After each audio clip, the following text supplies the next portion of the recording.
Glória a Deus, é tão bom estar na presença de Deus, né? É algo sublime, é algo que nós precisamos aprender a de certa maneira, nos acostumar, né? Para que qualquer outro lugar fora deste lugar, ele não traz a mesma satisfação, a mesma sensação de plenitude, de estarmos completos, porque é esse lugar que nós fomos criados para estar, diante da presença do Senhor. Por isso, não deve ser um lugar de constrangimento, não deve ser um lugar estranho, mas deve ser, sabe quando você chega em casa, depois de ter ficado fora muito tempo, poxa, esse é o lugar em que eu devo estar. E nessa semana nós vamos iniciar uma série de palavras chamado retorno. Então, se você conseguir, né, descobrir, talvez se você está com a tua Bíblia física, vai ser aquele momento onde você vai encontrar algumas páginas da tua Bíblia colada, que talvez nunca foram abertas, ou talvez você nunca ouviu ninguém pregar. Nós vamos entrar numa série, está bem pequenininho lá, né, chamado Os Profetas Menores. O tema em torno vai girar sempre, claro, em torno de retorno. Eu vou explicar para vocês nessa introdução hoje do porquê disso, mas o livro de hoje vai ser Oséias. Então, se você quiser abrir, sem encontrar, abre lá no meio da tua Bíblia, vai dar mais ou menos em Salmos, aí você vem andando para frente um pouquinho. Se tiver com o aplicativo, né, daí é covardia, né, irmão? Só apertar Oséias aí, não precisa te explicar.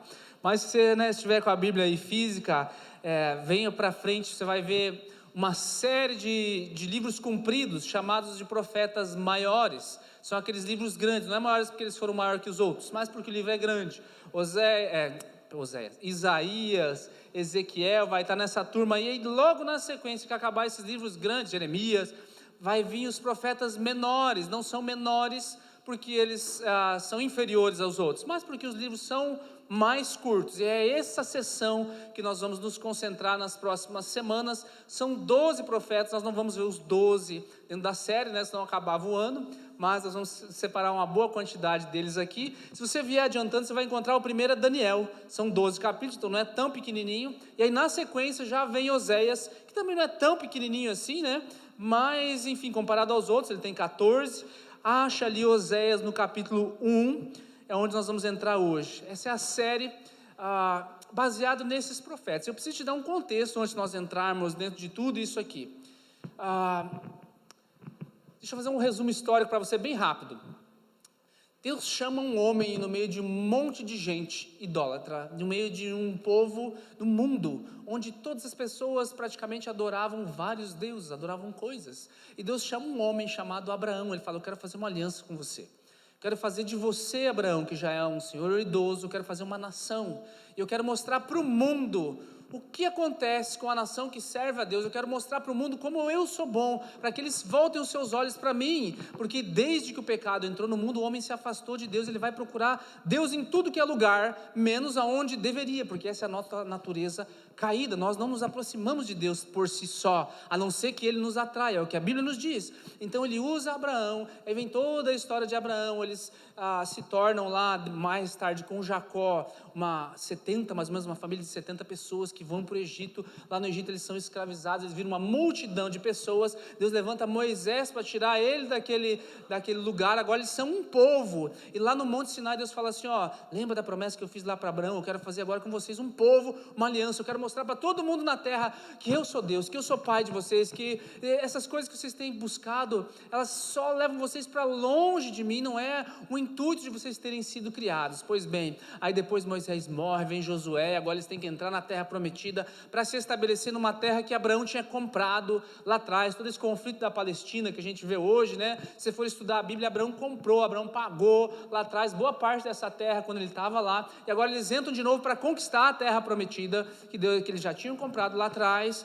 E aí dentro disso tudo, eles ficam um tempo ali, Josué morre, eles ficam um tempo chamado de período dos juízes, que cada um andava segundo os seus próprios olhos. Aí vem um ciclo de coisas que eles obedecem a Deus, aí vem uma consequência, Deus manda um juiz para libertar eles, aí fica nesse ciclo todo, até que em um determinado momento eles falam assim: olha, nós queremos um rei, todo mundo tem rei, por que a gente não tem rei? E Deus fica muito chateado com isso, porque Deus queria que Deus fosse o rei deles, que o Senhor, eles eram para ser diferente de todas as nações do mundo, mas eles desejam ser igual aos outros, então Deus permite. E aí o primeiro rei de Israel se chama Saul. Depois de Saul vem o que a gente mais conhece, que é o rei Davi, olha gente, tem 5 pessoas que leram a Bíblia hoje aqui, né?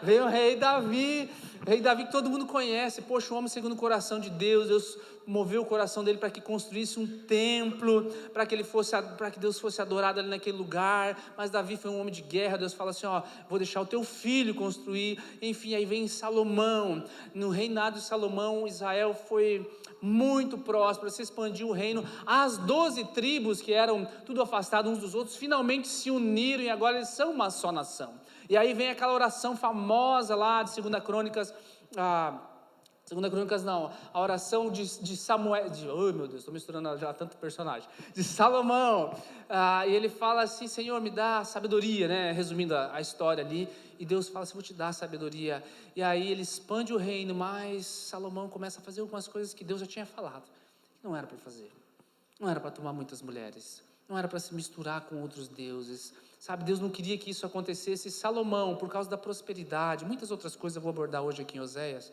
ele começa a fazer algumas concessões, e por causa dessas concessões, ele começa a se afastar de Deus, ele casa com muitas mulheres, ele permite que outros deuses entrem lá, e aquele templo suntuoso, que era para ser feito para o Senhor, para adorar o Senhor, agora ao redor dele começam a surgir lugares pagãos, lugares de sacrifícios meio estranhos, lugares de rituais meio estranhos, e logo após a morte de Salomão, vem o seu filho chamado Roboão, e Roboão já provavelmente pelo exemplo do pai, ao contrário de Davi, né, que deu um monte de conselho para Salomão, olha, permanece nos caminhos do Senhor, isso assim, o filho de Salomão, ele cresceu em um lugar muito privilegiado, muito mimado, e no momento de ele estabelecer o reino, de trazer as pessoas para si, ele decide ouvir o conselho dos seus amigos mais novos, desprezar o conselho dos mais velhos, e nesse momento o reino se divide em 2, agora o reinado de Salomão, a dinastia de Davi ficou com 2 tribos lá embaixo, chamado do reino do sul,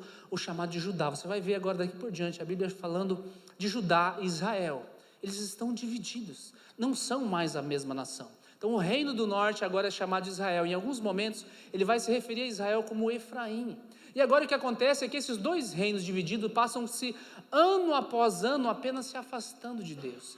Em Israel, no reino do norte, nenhum dos reis que vieram dali por diante serviram ao Senhor. Nenhum dos reis agradou plenamente o Senhor. Eles flertaram um pouquinho com Deus, mas logo eles começaram a fazer muitas concessões. E a consequência foi que eles foram se afastando cada vez mais de Deus. Lá em Judá, no reino do sul, apenas 2 reis de anos que se passaram. 2 reis apenas serviram ao Senhor completamente, o resto também eles faziam concessões e brigavam às vezes entre si e contra as nações ao redor, e o fato é que se passaram agora algumas centenas de anos desde Davi, desde o grande reinado, desde Salomão, desde o auge, vários reis se passaram, e o que acontece é que Deus começa a levantar profetas para avisar eles, gente, eu quero atrair vocês para mim, eu quero que vocês tenham um relacionamento profundo comigo, e olha, se vocês não fizerem isso, eu preciso trazer um julgamento para vocês, não é porque eu quero judiar de vocês, mas porque eu quero atrair vocês de volta, porque, lembra do começo da história que eu contei? Olha, eu quero que vocês sejam o meu povo, eu quero que vocês mostrem para todo mundo na terra o que acontece com um povo que serve a Deus, mas eles estão se afastando cada vez mais de Deus, e agora rei após rei, começam a acontecer várias coisas horríveis, e dentro desses contextos Deus começa a levantar vários profetas, para que eles se voltem para o Senhor, e é aqui onde vai vir boa parte do Velho Testamento, tá? Jeremias você vai se encontrar nesse contexto aqui, Ezequiel mais tarde, Isaías vai ser contemporâneo de Oséias, que nós vamos ver aqui, Amós, que nós vamos ver em algum outro momento lá, ele vai ser um pouquinho antes de Oséias, aqui nesse meio tempo vai entrar Jonas, vai entrar Joel, vai entrar um monte de turma, até eles poderem voltarem do exílio, eles vão ser exilados, então aqui boa parte do Velho Testamento vai estar aqui onde nós vamos entrar. Acompanhou comigo até aqui? Amém? Zera para mim o tempo agora lá, Marina, por favor, que essa é a primeira palavra, então merecia uma introdução mais comprida. Oséias, no capítulo 1, agora que você entendeu bem o contexto, nós vamos ler 10 versículos, daí depois eu vou pulando alguns. Palavra do Senhor, que foi dirigida a Oséias, filho de Beri, nos dias de Uzias, Jotão, Acás, Ezequias, reis de Judá, percebe que agora o reino está dividido? Ele citou aqui vários reis lá do reino do sul, Oséias está profetizando para o pessoal que está lá no norte, Israel, e ele fala assim, e nos dias de Jeroboão, filho de Joás, rei de Israel, Lembra que agora a turma está dividida, então Oséias vai falar para a turma que está lá no norte, mas de vez em quando vem a turma do sul ali. E ele diz assim, ó, olha, antes de você ler ali, você já desejou alguma vez na tua vida ser profeta? Sabe, puxa, Senhor, eu quero ser um profeta. Eu creio que depois dessa palavra de hoje você vai pensar 2 vezes, né? Mas vamos lá. Olha o que Deus fala para um profeta. Quando pela primeira vez o Senhor falou por meio de Oséias, o Senhor lhe disse, vá e case com uma prostituta. E tenha com ela filhos de uma prostituta, porque a terra se prostituiu, desviando-se do Senhor. Então Oséias foi e se casou com Gomer, filha de Diblaim, que ficou grávida e lhe deu um filho. E o Senhor disse a Oséias, ponha nele o nome de Jezreel, porque daqui a pouco castigarei a casa de Jeú. Jeú era um rapaz lá para trás que foi usado também para plantar uma dinastia. Por causa do sangue derramado em Jezreel, vou acabar com o reino da casa de... Lembra, pessoal, lá do norte. Naquele dia eu quebrarei o arco de Israel no vale de Jezreel. Jezreel é o que mais tarde a gente vem a ser conhecido como Vale do Armagedon. Gomer, que era agora a mulher de Oséias, ficou grávida outra vez e deu à luz uma filha. Então o Senhor disse a Oséias, ponha nela o nome de Lo-Ruama, ou Lo-Ruamá, porque não voltarei a ter compaixão da casa de Israel. Ramá significa misericórdia ou amada, e Lo significa não. Então ele deu o nome para ela de não amada ou sem misericórdia. É uma metáfora, depois eu vou explicar. Porém, da casa de Judá eu terei compaixão, e o salvarei pelo Senhor seu Deus, porque não o salvarei pelo arco, nem pela espada, nem pela guerra, nem pelos cavalos, nem pelos cavaleiros. Percebe que a salvação de Deus aqui para Judá, que está lá atrás, não vai ser pela força deles, porque eles são bonzinhos ou são melhores que os outros. Verso 8. Depois de ter desmamado Lo-Ruamá, Gomer ficou grávida mais uma vez, e deu à luz um filho, ao terceiro. E o Senhor disse, ponha nele o nome de Lo-Ami, porque vocês não são meu povo. Ami significa povo, Lo significa não. Então qual é o nome do menino? Não, o meu povo. Cada vez que o nome dele era pronunciado, era uma lembrança de que eles não eram mais o povo, eles estavam deixando de ser o povo. Porque vocês não são o meu povo, nem eu serei o seu Deus. Aí vem o 10. Todavia, o número dos filhos de Israel será como a areia do mar, que não se pode medir nem contar. E acontecerá que no lugar que lhes foi dito, vocês não são o meu povo, lembra do menino, o nome dele? Ali mesmo se dirá, vocês são filhos do Deus vivo. Amém, meu amado? Isso aqui foi escrito mais ou menos 700 anos antes de Jesus. Miqueias, Amós, vão viver aqui próximos dele. Os 40 capítulos, se você for ler de Isaías, os 40 primeiros capítulos, o contexto do que está acontecendo aqui é mais ou menos o que está acontecendo com Oséias aqui. Se você quiser ter um panorama real do que vai estar acontecendo, se você tiver com a tua Bíblia de papel, escreva aí do lado aí de Oséias assim, ó, 2 Reis, capítulo 14 e 17, ou 2 Crônicas, capítulo 26 ao 31.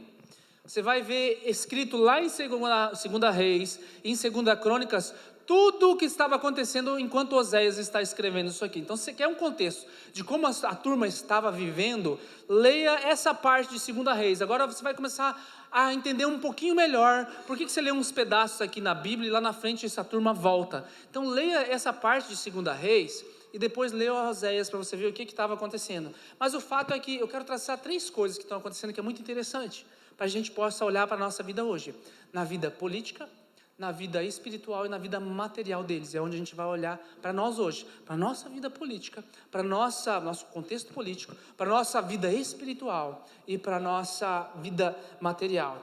Espiritualmente, o que está acontecendo? Se você olhar no capítulo 4 de Oséias, eu separei alguns versículos aqui, acho que vai estar ali na tela para você.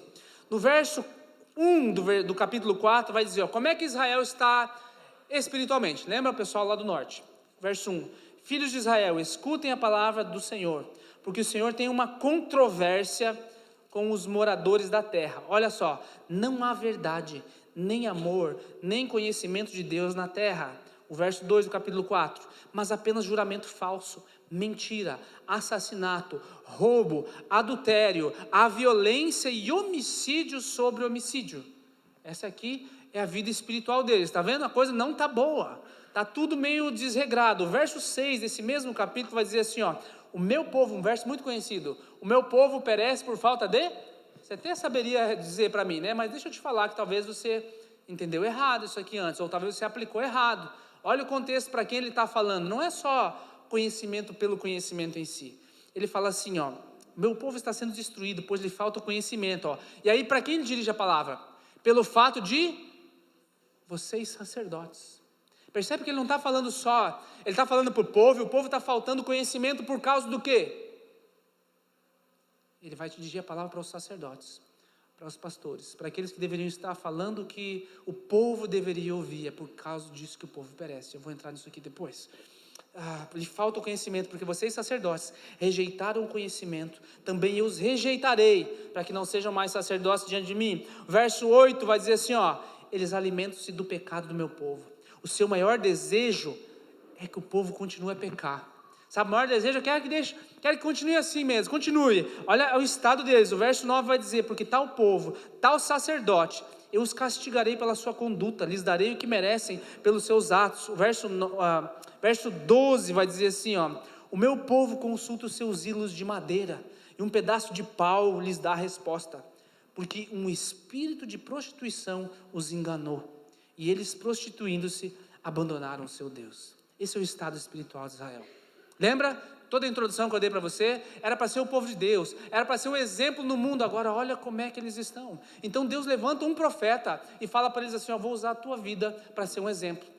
Quer saber de uma coisa? Vá lá e pega uma prostituta e case com ela. Não era uma prostituta talvez aqui como nós conhecemos hoje, talvez ela fosse uma prostituta cultual. E o que isso significa?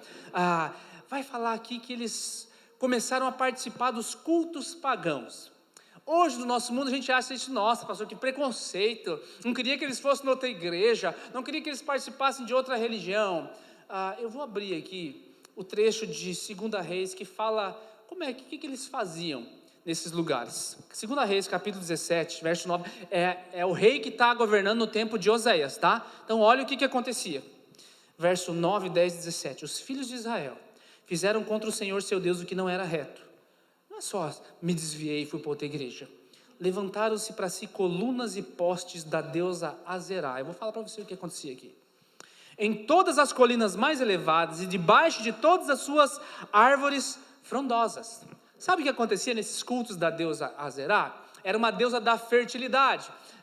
Você vai ver essa figura feminina sendo endeusada em várias culturas, desde que o homem se desviou de Deus, desde os tempos da Torre de Babel. Você vai ver essa figura feminina de fertilidade na cultura grega, na cultura romana, na cultura dos persas, dos babilônios, em vários lugares você vai ver sempre uma mesma figura feminina de fertilidade. Muda o nome, mas a ideia é a mesma. E o que acontecia nesses cultos? Acontecia que em um determinado momento eles começavam a se prostituir, fazia parte dos cultos pagãos, chegou lá, era aquela história, ninguém é de ninguém, então fazia parte, e existiam algumas mulheres que elas eram consideradas as prostitutas cultuais, não é que elas se vendiam na rua, quando tinha o culto naquele lugar, elas iam para aquele lugar, porque eles entendiam naquela cultura, que se aquela mulher fosse fecundada, por exemplo, por muitos homens, a chance daquela criança nascer mais forte era maior. Isso fazia com que aquela criança nascesse sem saber muitas vezes quem era o pai, dentro daquele culto. Isso fazia com que até o apego da mãe pelo filho se tornasse menor. Por causa disso, vai acontecer algo muito horrível, que em determinado lugar na Bíblia vai chamar de o Vale do Inferno, que lá em Jerusalém, pertinho do templo onde foi consagrado a Deus, acontecia o que acontece no verso 17 aqui, ó. Também, ele está falando o que acontecia lá em Israel. Queimaram os seus filhos e as suas filhas como sacrifício. Deram-se à prática de adivinhações, acreditaram em agouros e venderam-se para fazer o que era mal aos olhos do Senhor. Então não é só que eles começaram a frequentar outra igreja, outro culto, querido. Eles começaram nos montes mais elevados, acontecia uma prostituição desregrada, orgias desregradas, ao ponto de esse desapego pelo filho, eles sacrificarem, principalmente aquele ídolo chamado Moloque. Era uma estátua de metal, de ferro, não sei qual era o material especificamente, mas que eles acendiam e aquele ali ficava em brasa viva. Eles colocavam a criança ali. E para abafar o grito das crianças, sendo queimadas vivas, acontecia todos aqueles tambores, aquelas coisas aradas, aqueles mantras, para que fosse abafado o grito das crianças. Isso entrou dentro do povo de Deus. E eles caíram, meu irmão, a tal ponto. Então, quando você lê essas coisas que Deus está falando, Deus não está só chateado, porque eles não estão orando tanto que eles deveriam orar, eles não estão se entregando, não, eles estão se prostituindo, eles estão se afastando de Deus de uma maneira horrível. Então Deus pede para Oséias se casar com uma prostituta, talvez ela fosse esse tipo de prostituta, talvez ela estava se prostituindo nesse lugar. Ele fala assim: eu quero deixar um exemplo claro para todo mundo ver. Então foi chocante. Agora imagine você homem, Deus pede para você se casar com uma mulher extremamente infiel, que você sabe que vai ser infiel, e ela te dá 3 filhos, e na sequência ela te dá 3 filhos, ao invés de ela estar ali contigo e cultuar ou cuidar da casa e da família, ela volta agora para os amantes. Você deu tudo para ela, você tirou ela das ruas, você tratou ela bem, você deu boas coisas para ela, e agora ela te deixa para trás com 3 filhos diante da sociedade, uma sociedade que nessa época vivia uma prosperidade. Agora, o que é pior aqui, meu amado? Pior aqui é que até os pastores estavam fazendo os mesmos, ou aqui os chamados sacerdotes. As pessoas que deveriam trazer a verdade aqui, no meio de tudo isso que está acontecendo ao redor, ao invés de eles se levantar: gente, olha o que vocês estão fazendo, olha para onde a nossa nação está indo, olha, Deus nos chamou, Deus nos tirou do Egito, Deus fez tantas coisas por nós, olha onde nós estamos fazendo igual aos outros. Nós estamos olhando, ao invés de nós sermos diferentes do mundo, nós estamos deixando o mundo entrar aqui dentro. É o que acontece aqui no verso 6, ele fala: o meu povo perece por falta de... E aí ele diz assim, pelo fato de vocês, sacerdotes, vocês rejeitaram o conhecimento de Deus. Quando ele fala: meu povo perece por falta de conhecimento, uma das razões principais é porque os sacerdotes não falaram o que devia ser falado. Sabe, querido, hoje nós começamos a olhar para o nosso mundo e começamos a ver isso, não é? Começamos a ver coisas assim horríveis, começamos a ver coisas inimagináveis nos anos 70, nos anos 80, não importa se você veio de uma cultura extremamente conservadora ou mais ou menos conservadora, você olha o mundo ao teu redor hoje, você não acredita que está acontecendo. Nós vemos uma campanha pró-aborto de maneira discriminada, sabe, existem algumas exceções em que isso pode acontecer, né? Raras exceções, preservar a vida da mãe, outras situações assim, mas nós estamos vendo o quê? Um assassinato de crianças de maneira indiscriminada, e pessoas declarando abertamente, você vai ver isso no jornal, em vários vídeos, né? Nós queremos matar crianças, sim. Nós gostamos de matar crianças, sim. Você vai ver coisas horríveis em vários lugares. Por quê? O povo perece por falta de conhecimento, não é só porque não foram à igreja, não leram a Bíblia, é porque as pessoas, os sacerdotes que deveriam falar a verdade, não estão falando. Eles estão se omitindo, eles estão com medo, eles estão misturando. O que é que ele diz aqui? Vocês rejeitaram o conhecimento de Deus. E o que Deus faz com eles? Deus rejeita também, querido. Portanto, nessas próximas semanas nós vamos entrar talvez em temas delicados, mas é o que a palavra nos diz, que nós não podemos nos omitir, porque do contrário, nós começaremos a fazer pequenas concessões, que foi assim que Israel começou a cair. Politicamente eles estão fazendo o mesmo. Eles estão se misturando. Uma hora tem um reino do norte, bem em cima de Israel, hoje é a Síria, né? Você vai ver isso muito no jornal. Nessa época também a Síria guerreava com eles, mas do ladinho aqui está a Síria, aqui está uma nação chamada Assíria. E esse pessoal era muito cruel. Se você for ver na história, era aquele povo que levava a turma em ganchos, prendido, e eles torturavam as pessoas e faziam coisas horríveis com elas. Em um determinado momento eles dão uma folga para Israel e atacam os sírios, e depois eles ficam um pouquinho fraquinho, e aqui onde entra Jonas já é chamado para profetizar para Nínive. Nínive era a capital da Assíria. Eles se converteram durante um período de tempo, depois eles se voltam, e agora eles estão querendo pegar Israel, eles estão ameaçando Israel. Então Israel está fazendo assim, não, Assíria, não mate a gente, não invade a gente. Mas ao mesmo tempo eles fazem uma aliança com eles, eles vão lá para o Egito, que está lá no sul, falam assim: gente, ajuda a gente, vamos pegar essa turma aí. E eles ficam nessa daí, uma hora estão com esse daqui, uma hora estão com esse daqui, uma hora eles, não, agora nós somos isso aqui, e o Brasil vai para frente, e é isso que a gente pensa, e depois, não, agora a gente é isso aqui, e aí a gente vai. E aí você olha para a história do nosso país, ou a história do mundo hoje, principalmente do Ocidente, não é isso? Uma hora nós somos isso, uma hora nós somos aquilo, uma hora é isso aqui que vai dar certo, não, outra hora é assim, a gente vê que é tudo mentira. Não é. Aqueles governantes que deveriam olhar por nós, que deveriam trabalhar pelo povo, o que eles fazem? Trabalham pelo interesse próprio. Qual é o resultado disso, querido? Não é que Deus nos abandonou, é que nós abandonamos a Deus. é que quando as nossas lideranças abandonam a Deus, eu estou falando de lideranças, já falei de lideranças espirituais, pastores e sacerdotes que deveriam pregar a palavra de Deus, mas não fazem, se preocupam às vezes em fazer eventos, se preocupam em trazer mensagens que agradam o coração das pessoas, se preocupam apenas com o visual e com a estética e com a excelência das coisas externas, mas esquecem que eles foram chamados em primeiro lugar para pregar a palavra de Deus. Sabe, a igreja foi chamada para fazer algumas obras como um reflexo daquilo que ela é e que ela faz, as chamadas boas obras, as obras sociais. As igrejas devem fazer isso, eu encorajo que seja feito cada vez mais, mas você não deve amar ou buscar uma igreja só porque ela tem uma excelente obra social, querido. O que deve ser central nisso é se ela de fato prega o evangelho. Ela deve fazer essas outras coisas? Claro que ela deve. Tiago vai falar sobre a fé sem obras, é morte e tudo mais. Mas por que nós começamos a avaliar as coisas agora pelos olhos externos? Politicamente, da mesma maneira. Sabe, Oséias vai chamar Israel de uma pomba ingênua.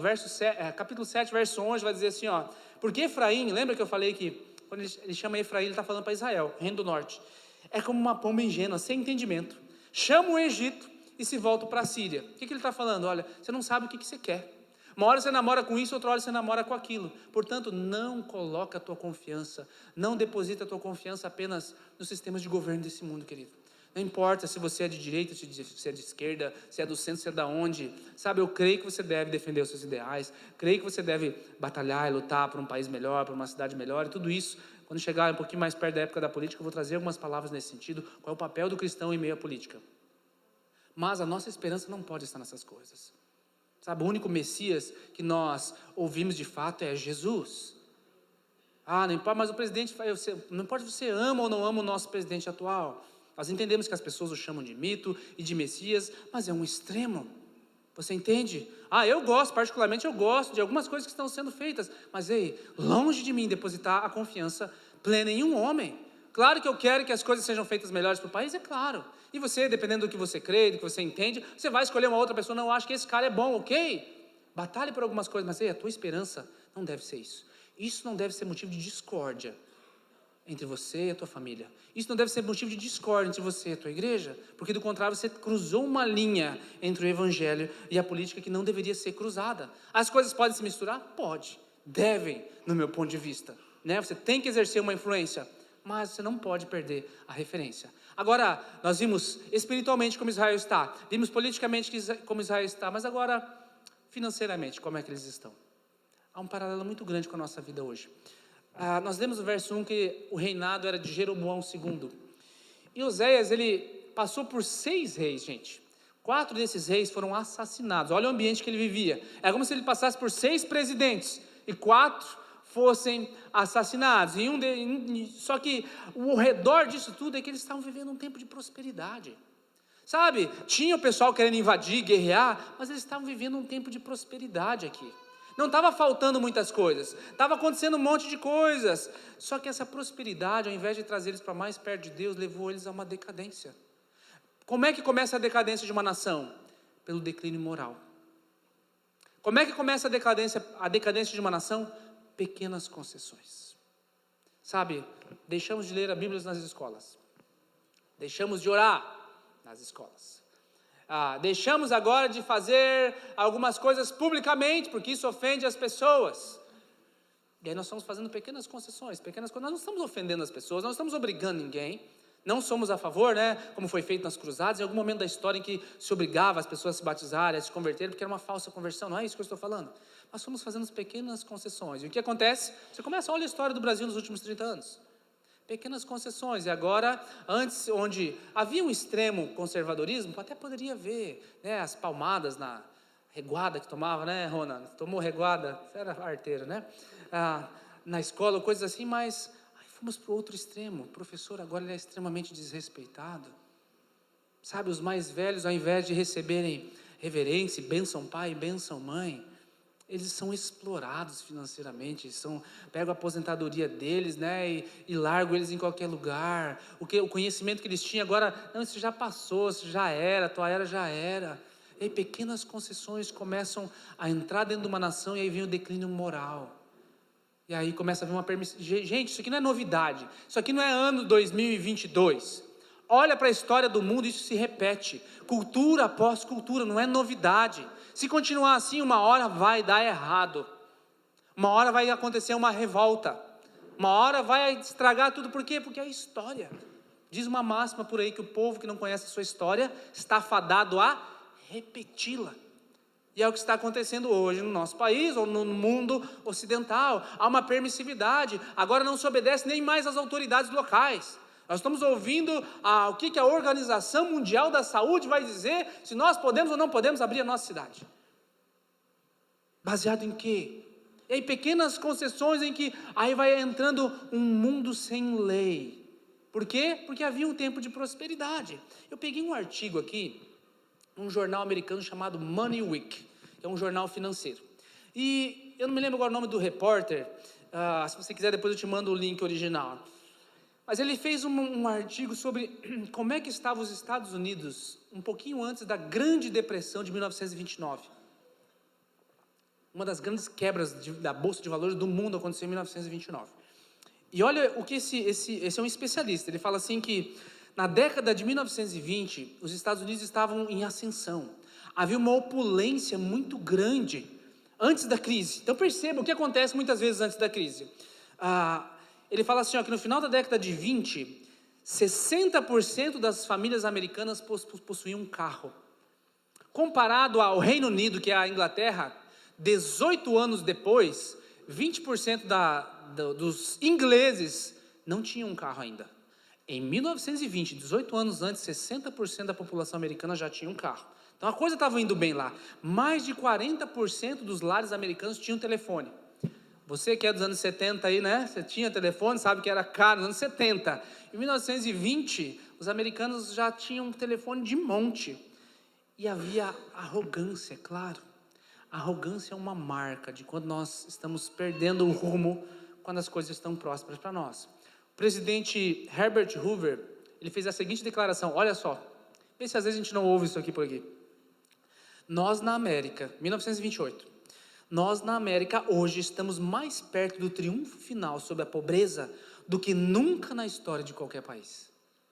Sabe o que é isso? Está tudo certo. Olha nós comparado aos outros. Olha como nós estamos bem. Nós estamos fazendo tudo certo. Olha aqui, olha. Os outros não estão fazendo tudo errado. Menos de um ano depois, a Bolsa de Valores quebra, vem uma crise tremenda no mundo inteiro. Menos de um ano depois dessa declaração. Está tudo dando certo. Aí vem a grande pergunta, quando é que a prosperidade não é boa? Quando que, poxa, não posso ser próspero? Pode, querido. Mas quando ela não é boa? Quando você não sabe avaliar os frutos que estão ao teu redor. Se você não souber avaliar os frutos que estão ao teu redor, meu amado, o que vai acontecer com você quando você for próspero? Você vai começar a fazer pequenas concessões. Não, isso aqui não dá nada. Não, antes eu era muito religioso. Não, antes eu fazia isso. Agora você começa a fazer pequenas concessões. Aí qual é o próximo passo? Um declínio moral. Depois, qual é o próximo passo? Um leve afastamento de Deus. Aí vem a arrogância. Eu acho que eu sei, eu acho que eu posso, eu faço tudo certo, olha os outros. E aí é o que precede a queda. Esse é um ciclo que vai acontecer em vários lugares. Por isso, o primeiro ponto que você pode anotar aí é que tempos de prosperidade e bênção, eles podem nos tornar espiritualmente preguiçosos. Eles podem tornar a gente muito autoconfiante. Eles podem tornar a gente pessoas indisciplinadas, querido. Portanto, qual é a época que você está vivendo? Talvez você esteja vivendo dentro desse ciclo de prosperidade. O que você tem que olhar para você? Será que eu estou ficando espiritualmente preguiçoso? Será que eu estou deixando essas pequenas concessões entrar? Perceba que Deus não é contra a prosperidade. Deus quer, Ele fala em vários lugares, quer que você seja próspero, querido. Mas o que acontece com muitas pessoas que a gente vê é o quê? E quando a prosperidade chega, quando o tempo da fartura chega, ao invés de eles se voltarem para o Senhor e agradecer a fonte, eles começam a olhar mais para si mesmo. Problema número 1, confiar demais em si mesmo. Olha como eu sei, olha como eu faço bons negócios. E aí começa a misturar valores. Percebe que aqui em Osés vai falar que eles não deixaram de cultuar Deus. Você vai ver em um momento ali, tem até uma música que eu acho que foi escrita lá atrás, né? Vinde, voltemos ao Senhor, porque Ele nos despedaçou, mas nos sarará. Fez a ferida, mas curará. Lembra dessa música? Isso aqui é uma ironia. Eles estão falando assim, é um amor fingido, capítulo 6, não me engano. Deixa eu ver se eu acho que eu marquei aqui. Isso. Voltemos para o Senhor, Ele nos despedaçou. Aí vem o verso 3, olha que declaração, verso 3 do capítulo 6. Conheçamos e prossigamos em conhecer o Senhor. E aí, qual é a resposta de Deus para isso? Verso 4. Que farei com você, Efraim? Lembra? Não é você, Efraim, né? Que faremos com você, Efraim? Ele está falando de Israel. Que farei com você, Judá? Porque o amor de vocês é como a névoa da manhã, que logo desaparece. Ele está falando que eles cultuavam a Deus. Ele vai falar em um determinado momento do livro de Oséias que eles gostavam de fazer sacrifício para o Senhor. Mas ele fala assim, ó, vocês não querem sacrificar, vocês querem comer a carne do sacrifício. Aí vem aquele outro versículo que talvez você já citou várias vezes. Misericórdia quero e não? Por quê? Por causa disso. Percebe, gente, que nessa cultura aqui, nesse meio, é o que a gente vive hoje, tinha prosperidade, mas começou um declínio moral. Eles ainda estavam indo para a igreja, eles ainda cultuavam o Senhor, eles ouviam na internet um monte de pregador, eles ouviam um monte de coisas, eles iam na igreja várias vezes, faziam campanha. Mas eles gostavam do quê? Gostavam da música, eles gostavam do ambiente, eles gostavam do que a igreja oferece para nós, eles gostavam de conviver com as pessoas, que é o quê? Gostar de comer carne, gostar do sacrifício em si. Deus fala assim, eu prefiro a misericórdia do que o sacrifício. Não adianta ficar falando assim, o Senhor fez isso ou aquilo. Conheçamos e prossigamos em conhecer o Senhor. Deus fala assim, o que eu vou fazer com você? Porque o teu amor para mim é de final de semana. Você vem e me adora no final de semana, mas na sequência já não quer mais. Sabe? Confiar demais na sua capacidade, querido, leva você a misturar alguns valores, a fazer concessões. Isso leva à arrogância. E aí precede o afastamento de Deus e, consequentemente, a queda. Por isso nós devemos tomar cuidado em períodos de bênção, para não cair nessa decadência, nesse declínio moral. Deus é amor. Deus é amor, né? A gente ouve muito isso. O mundo distorce essa frase para dizer o quê? Que o amor de Deus é permissivo. Não, mas veja, eles se amam. Por que eles não podem viver assim, em prostituição, ou em homossexualidade, ou ficarem simplesmente se juntar aos trapinhos, se não der certo a gente se separa. Isso é amor? Não, isso é permissividade. O que nós precisamos hoje? De verdadeiras histórias de amor. Deixa eu te contar nessa parte final da palavra, então, sobre uma verdadeira história de amor. Deus pede para o profeta casar com uma prostituta. E essa prostituta agora, depois de lhe dar 3 filhos, ela volta para a sua vida promíscua de novo. Ela vai atrás de amantes. Se você olhar no capítulo 2, vai falar assim, acuse a mãe de vocês. Acuse-a porque ela não é minha mulher, eu não sou seu marido. Que ela se afaste das suas prostituições e dos seus adultérios. E ela volta para procurar vários outros homens. Ela abandona Oséias. Ela deixa ele lá. Agora, o que Deus vai fazer com a sua noiva quando ela se tornar uma prostituta? Essa é a grande pergunta para nós. Porque Deus falou para Oséias assim, toma uma mulher, eu quero mostrar na tua vida o que o povo está fazendo comigo. Eu trouxe ela, eu tirei ela da rua, eu trouxe ela para casa, e agora ela está desfrutando de um ambiente, de um lar, e depois que ela desfrutou, ela volta para a sua prostituição. E aí Deus faz o quê? Olha, volta para mim. Não é esse o ambiente que você tem que estar. Querido, casamento é uma coisa não tão simples, vamos dizer assim, né? Não é verdade? Concorda comigo, não? Não é uma coisa tão simples assim. Você não pode obrigar a tua mulher a te amar. Você não pode gritar com teus filhos até que eles se apaixonem por você. Você não pode gritar ou brigar com os teus amigos até que eles façam tudo aquilo que você quer. Não é verdade? Mas você também não pode ficar parado em algumas situações. Você não pode obrigar a tua mulher a te amar, você não pode ficar gritando com teus filhos até eles te amarem da mesma forma, nem ficar brigando com teus amigos porque eles não querem fazer o que você quer. Mas tem certos momentos na vida que você não pode ficar parado. Você tem que fazer alguma coisa. O que eu vou fazer? Já que eu não posso fazer isso? Porque a vida é uma tensão. Gritar não funciona muitas vezes, mas eu não posso ficar parado. O que eu posso fazer? Uma escolha. Eu tenho uma escolha. Deus sabia que esse povo faria coisas horríveis. Oséias 2:5, porque disse, olha a frase de Gomer, né? Irei atrás dos meus amantes que me dão pão, e a minha água, e a minha lã, o meu linho, o meu azeite e as minhas bebidas. Sabe o que ela está falando? Eu vou atrás de outro, porque você não está me dando isso. Mais tarde, Oséias vai lembrar ela que, não, eu dei tudo isso. Você não reconheceu, isso tudo vinha de mim. E ela voltou lá para os amantes dela. O que ela está fazendo não é muito diferente do que a gente faz hoje, querido. A gente olha assim, não, jamais nos prostituiríamos adorando ídolos pagãos. Pois é, mas às vezes a gente levanta um altar idólatra chamado conforto. E aí nós abandonamos a Deus por causa daquele conforto. Nós levantamos, nos prostituímos com um homem, uma mulher chamado orgulho e prazer próprio e desfrutar das coisas que só eu quero, que eu mereço. E depois de nos prostituirmos nessa noitada, que pode levar meses ou anos na tua vida, nós voltamos para a cama de Deus como se nada tivesse acontecido. Você entende a metáfora que eu estou tentando traçar para nós hoje?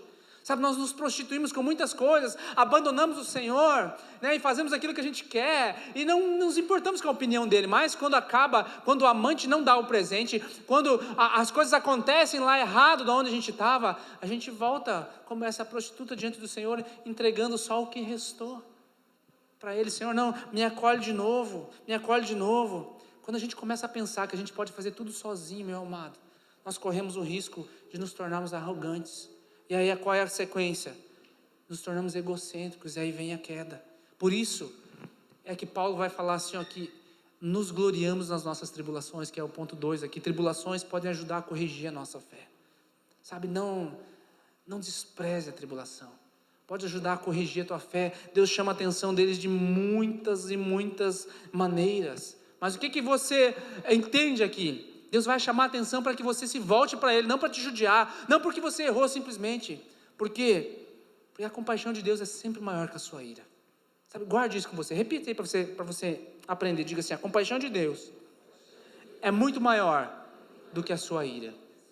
Entenda isso, que ainda que você passe por tribulações, ela é necessária para que a sua fé seja corrigida. O verso 14 do capítulo 2 vai dizer assim, ó: eu a conquistarei de volta. Olha o coração de Deus. Lembra? Ela saiu, foi buscar outros amantes. Deus fala assim, ó: eu a conquistarei de volta, eu a levarei, eu a falarei com carinho. Que é o terceiro e último ponto. Deus nunca desiste de nós.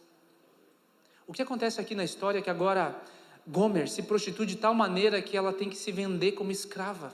Nós não sabemos exatamente a história, tem alguns estudiosos que entendem que isso aqui talvez até seja uma metáfora, não importa se é, Deus usou isso aqui. Ela se prostitui a ponto de se tornar uma escrava, e agora olha o que acontece, capítulo 3, o Senhor me disse, vá outra vez, e ame uma mulher que é amada por outro, e é adúltera, assim como o Senhor ama os filhos de Israel, embora eles olhem para outros deuses e amem bolos de passas, aqueles rituais que eles tinham lá. E aí o verso 2 fala que olha o que Oséias teve que fazer. Comprei-a por 15 peças de prata. E aí ele não tinha dinheiro para comprar tudo, teve que inteirar com outra coisa, que era 150 quilos de cevada e tal. O correto seria mais ou menos 30 moedas de prata. Ele não tinha, ele pegou o que tinha 15, provavelmente inteirou o resto aqui para dar as outras 15. Quem é que foi vendido por 30 moedas de prata? Você lembra? Lembra o paralelo de José? Que seus irmãos o venderam por 20? Como tem que ter lucro, né? Provavelmente lá no mercado, José também foi vendido por 30. É uma paráfrase sobre aquele que seria vendido por nós. Onde está Jesus aqui em Oséias? Jesus está aqui, querido. Jesus é um marido que quer a mulher que ninguém quer, que nenhum homem quer. Jesus é um marido que quer a mulher que ele amou, que ele trouxe para dentro de casa, que ele tirou do lodo da prostituição, que ele tirou de um pecado profundo, de uma vida totalmente sem perspectiva, e ele traz para dentro de casa, e essa mulher agora o rejeita, ela se volta para o mundo, ela o trai, ela o envergonha diante da sociedade inteira. Ele vai atrás dela, ele ama, e ele compra ela de volta. E ele traz ela para dentro de casa. E olha o que ele diz aqui por diante. No verso 2, no verso 3. Você vai ficar comigo por muito tempo. Olha o desejo de Deus. Você não deve se prostituir, nem se entregar a outro homem. Eu farei o mesmo em relação a você. Sabe o que Oséias fez? É a ordem de Deus, é paráfrase para nós. Ele nem teve relações com ela. Olha, eu vou te sarar. Eu vou te curar. Você vem para dentro de casa. Eu vou ficar um tempo sem me relacionar contigo. É a paráfrase de Deus para eles. Sabe, o que aconteceu foi que eles não ouviram Oséias. Como você vai ver nas próximas semanas, que Deus vai levantar muitos profetas, eles não vão ouvir. Mais tarde, no ano 722, a Assíria vai entrar e vai acabar com Israel. Vai levar todo mundo cativo. Depois de todo mundo ter falado e avisado, e de lá eles vão se misturar, e mais tarde eles vão voltar com uma mistura de povos que vai se chamar os samaritanos. Por isso que eles não vão se dar bem com quem? Com os judeus. Onde estão os judeus? Judá lá embaixo. Tá lembrado agora? De onde veio essa turma toda aí? Eles estão lá embaixo. E agora, eles se prostituindo, Deus avisou, mas Deus usa Oséias para trazer uma paráfrase: eu nunca desisto de vocês. Eu sou Jesus, eu comprei vocês. Eu tirei vocês do meio da prostituição e eu comprei vocês para atrair. Vocês são o tipo de mulher que todo homem rejeitaria, eu trago para perto de mim. Sabe, um dia Jesus viria.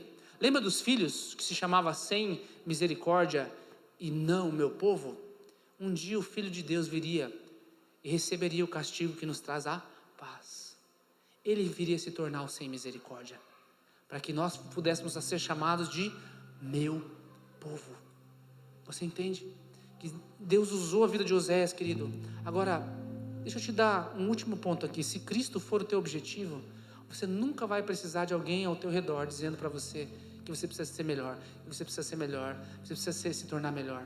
Se Cristo for o teu objetivo, querido, se você olhar para Jesus como teu objetivo final de vida, você sempre vai entender, você vai perceber que Ele é a tua referência para tudo. Que quando você estiver passando pelo teu momento mais difícil, é onde a voz dele para aqueles que estão ao teu redor se torna maior. Deixa eu terminar essa palavra com um exemplo aí da cultura. Põe para mim lá umas imagens lá, Marina. Tem uma peça teatral chamada, em francês, né, Les Misérables, ou no bom português, Les Misérables. Victor Hugo. Foi feito filmes, foi feito peças. Põe rodar para mim lá, por favor. Não vou pôr para vocês ali porque está legendado. É um musical muito bonito. E o que mais me chama a atenção no começo desse musical, esse personagem chamado Jean Valjean, ele ficou preso décadas porque ele roubou pão. A sua família estava passando fome, ele roubou pão e ficou preso lá. E naquela época, quando ele saía, eles ganhavam uma carta que ele tinha sido para esse lugar, ele não conseguia emprego, ele não conseguia voltar para a sociedade. E o fato é que agora ele está passando fome. E um dia ele é acolhido dentro de um mosteiro. E lá nesse mosteiro, aquele bispo acolhe ele, dá pão para ele, quando ele estava com muita fome. E durante a noite, ele entra num dilema, porque ele viu uma prataria na prateleira. E ele entra num dilema: e agora? Amanhã de manhã eu volto, eu não consigo emprego de novo, o que eu faço? Mas eles me acolheram, e agora o que eu faço? E ele não se aguenta, ele entra lá no armário e rouba toda a prataria do bispo que deu de comer para ele. E o fato é que durante o dia, os soldados pegaram ele e trouxeram ele de volta. Conseguiram lá? Não? Senão não tem problema, eu vou contando aí. Vê se consegue por aí. E o fato é que eles trazem ele de volta diante do bispo. E agora uma palavra dele vai fazer com que o Jean Valjean volte para a prisão e passe talvez o resto da sua vida lá. Mas o que acontece é que aquele bispo olha para ele e os guardas só esperando para levar ele de novo para a prisão para o resto da vida. E o bispo fala assim: meu amigo, você saiu cedo, você esqueceu de pegar o resto que eu te dei. E o bispo vai lá e pega os últimos 2 castiçais de prata e entrega para o Jean Valjean e fala assim para os guardas: bom trabalho que vocês fizeram, mas ele não roubou nada, ele foi o meu convidado, eu de fato dei isso para ele. E aí ele olha nos olhos de Jean Valjean, que naquele momento não sabia o que fazer. Ele fala assim: agora pegue essa prata e faça uma vida diferente para você mesmo. E agora Jean Valjean entra num conflito. E aí vem a parte do musical que eu não consegui mostrar para vocês aqui, em que ele começa a pensar assim: o que aconteceu? O que aconteceu? Eu não consigo entender porque ele fez isso. Uma palavra dele, eu estaria de volta àquele tormento, àquela prisão, àquela vida fadada à miséria. Por que ele fez isso comigo? Depois de ele ter me acolhido de volta, me dado de comer, eu o roubei. E agora diante da sociedade era só uma palavra, e ele começa a ser atormentado. Que amor é esse? É a pergunta que ele faz. Que amor é esse? Sabe, querido, talvez você está passando um momento difícil no teu casamento, talvez um momento difícil na tua vida, sabe, mas pegue esse exemplo de Jean Valjean, pegue esse exemplo de Les Misérables. No momento mais difícil da tua vida é que o evangelho vai gritar mais alto sobre você. Talvez dê glória a Deus, você vai sair daqui hoje dando glória a Deus, né, por Deus não ter chamado você para se casar com uma prostituta ou com um prostituto. Mas em algum momento todos nós nos tornamos uma prostituta ou um prostituto, politicamente, espiritualmente, ou às vezes alguns de nós até fisicamente. O fato é que Deus nunca desiste de nós. Portanto, não retenha o perdão. Se coloque de pé, por favor.